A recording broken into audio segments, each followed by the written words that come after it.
Hi guys! Welcome to my vlog! Ito nga pala yung mga pusa na kakapanganak lang nung last March. Ayan, bali nag 1 month na sila. Oh my gosh! Can you see this? Can you see this? Super cute nila. Ito yung mother number 1 nila. Ang name niya ay si Milky. See! Oh, cuteness overload. Oh my gosh! Ayan, 3 yung puti nga palang ipinanganak niya. Tapos isang black. At tapos doon naman sa kabilang mother, si Miss Jure. Ang kulay niya ay kulay gray. Ayan. Ang anak ni Milky ay 3. Ang anak ni Miss Jure ay 3 din. Ayan, si Batman, anak to ni Miss Jure. Oh my gosh, cuteness overload. See, ang ganda ng pattern niya, di ba? Alam nyo ba, gusto kong dalhin yung isang pusa dito sa Pilipinas. Kaso, nagtanong ako sa airlines, tapos nalaman ko, totally hindi siya sa airlines. Mostly sa yung mga agency dito na nagdadala ng mga pusa sa ibang bansa.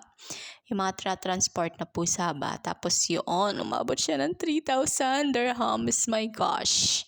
Hindi kaya ng budget natin. Ayun, kaya no choice. Iwan na lang natin sila dito.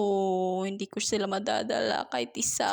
Dahil wala ang aming amo, sabi ko dito sa kasama ko, tambay muna kami doon sa labas. Kasi madami dong mga upuan. Kaya gaya na nakikita nyo, ayan, dinala ko yung librong bagong bili ko.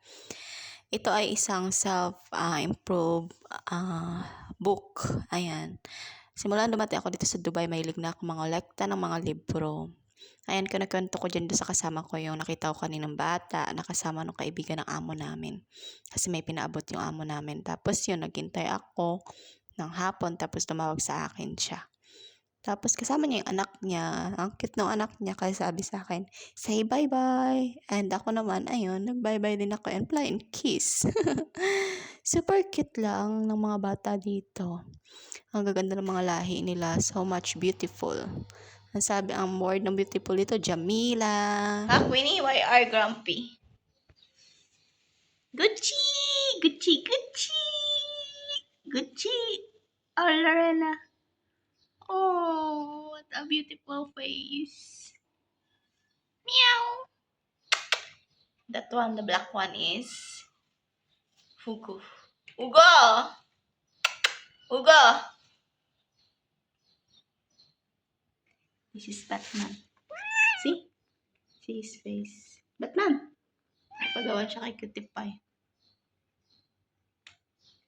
Puro balahibo niya na nakakain ko, ha?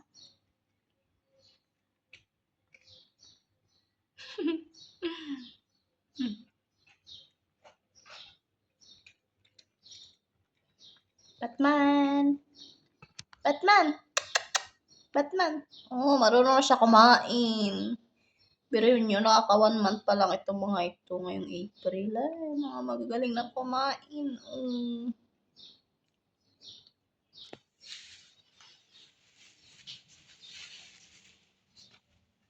Si Hugo. Hugo! Uy, Hugo! Si Shelby.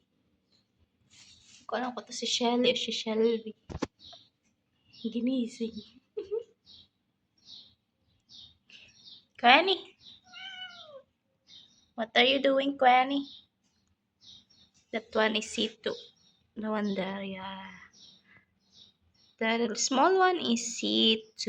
And that one is Miss Jure.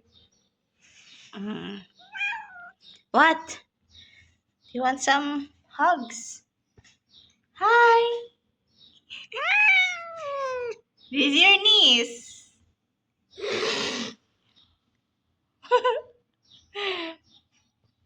Yeah, this is Kitty Pie. Kitty Pie! Kitty Pie!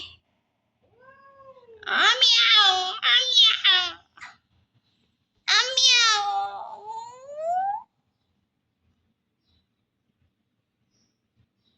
Wow.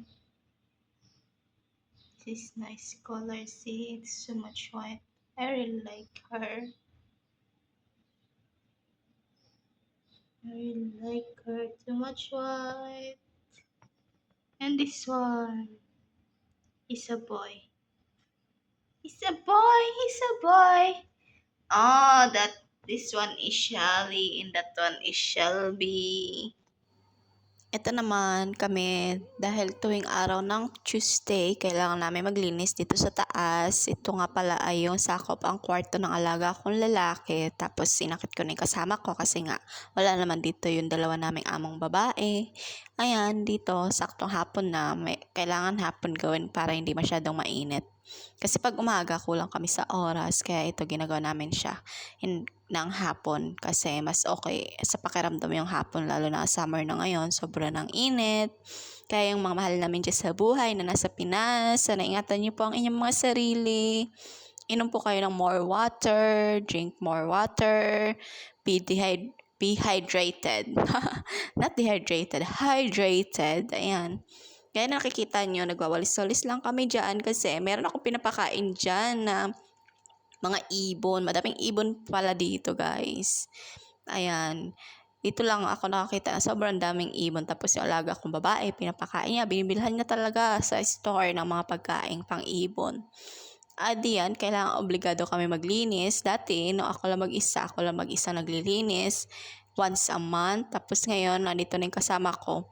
Sinabihan kami ng alaga ko na gawin namin siya every week. So, sa isang buwan, 4 na beses namin gagawin itong maglinis. Ayan. Isa nga problema kanina nung lalagyan kong pagkain yung ibon, nasira yung bintana. Oh my gosh. Ayun, nandito pa naman yung isang anak na amo namin na pangalawa, tapos yun, sumilip siya kasi sobrang ingay ng pagkabagsak ng bintana. Guys, alam niyo ba yung babasagin na parang sliding, pero dito yung parang hihigitin mo siya para mag-open siya. Tapos yun, nangyari, nalaglag siya kaninang umaga. Kaya yun, ang ginawa ko na lang, ni-roll up ko yung parang screen ba niya. Meron dito yung parang screen. Patanggal sa mga lamok-lamok. Ayun, yun na lang ginawa ko kasi maraming pusa kami dito. Baka kainin yung mga ibon. Kawawa naman yung mga ibon. Minsan nakikita ko na lang yung mga pusa namin. Ang dami na nilang kinakaing ibon. Sobrang liliit pa man din. Kawawa naman masyado. Ayan, dito sa part na to. Tapos na pala kami nitong kasama. Bye!